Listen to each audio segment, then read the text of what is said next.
Hi friends, ഇന്ന് ഞാൻ വളരെ എളുപ്പത്തിൽ തയ്യാറാക്കാൻ പറ്റിയ മത്തങ്ങയും വൻപയറും വെച്ചിട്ടുള്ള ഒരു എരിശ്ശേരിയാണ് ഉണ്ടാക്കാൻ പോകുന്നത്.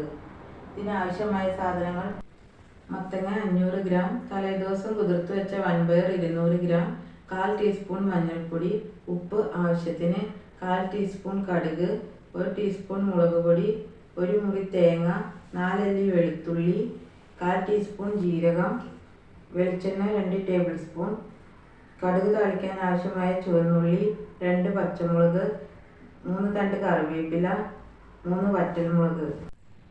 ഇനി നമുക്ക് മത്തങ്ങ വേവിച്ചെടുക്കാം. ഇതിന് ഒരു പാത്രത്തിലേക്ക് കഷ്ണങ്ങൾ ഇട്ട് കൊടുക്കാം. അതിനാവശ്യമായ വെള്ളം നമുക്ക് ഒഴിച്ചു കൊടുക്കാം.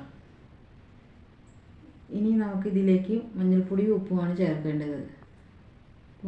നമുക്ക് ഇതിലേക്ക് മഞ്ഞൾപ്പൊടി ഇട്ട് കൊടുക്കാം.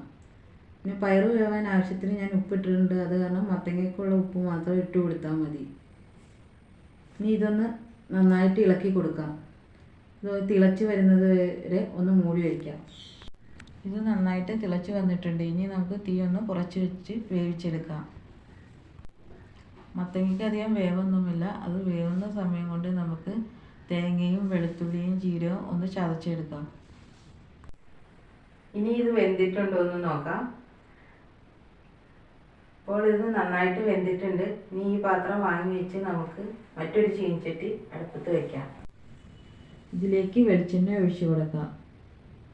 വെളിച്ചെണ്ണ നന്നായി ചൂടായിട്ടുണ്ട്. ഇനി കടുക് ഇട്ട് കൊടുക്കാം. കടുക് മൊത്തം പൊട്ടിക്കഴിയുമ്പോൾ നമുക്ക് അരിഞ്ഞു വെച്ച ചെറുള്ളിയും പച്ചമുളകും ഇതിലേക്കിടാം. ഇത് ഇളം ബ്രൗൺ കളറാകുമ്പോൾ നമുക്ക് കറിവേപ്പിലയും വറ്റൽമുളകും ഇട്ട് കൊടുക്കാം. ഇനി ഇതൊന്ന് മൂത്ത് വരട്ടെ. ഇപ്പോൾ ഇത് നന്നായി മൂത്തിട്ടുണ്ട്. ഇനി നമുക്ക് മുളക് പൊടി ചേർത്ത് കൊടുക്കാം. ഈ മുളക് പൊടിയുടെ പച്ച ചുവ മാറുന്ന വരെ ഒന്ന് ഇളക്കി കൊടുക്കാം.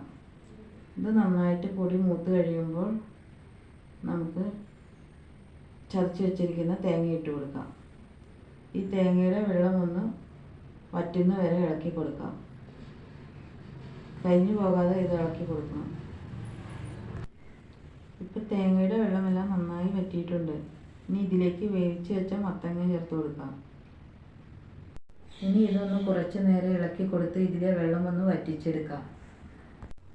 മത്തങ്ങയുടെ വെള്ളം ഏകദേശം വറ്റിയിട്ടുണ്ട്. ഇനി നമുക്ക് ഇതിലേക്ക് വേവിച്ച് വെച്ചിരിക്കുന്ന പയറിട്ട് കൊടുക്കാം. ഇനി ഇത് എല്ലാം കൂടെ നന്നായിട്ടൊന്ന് ഇളക്കി യോജിപ്പിക്കാം.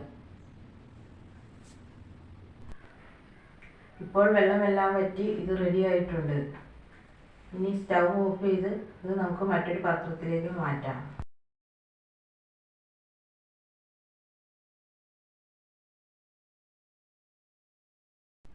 വളരെ എളുപ്പത്തിൽ തയ്യാറാക്കാൻ പറ്റിയ ഒരു എരിശ്ശേരിയാണിത്. നിങ്ങളെല്ലാവരും ട്രൈ ചെയ്ത് നോക്കണം. ഇഷ്ടപ്പെട്ടാൽ ലൈക്ക് ചെയ്യുക, സബ്സ്ക്രൈബ് ചെയ്യുക.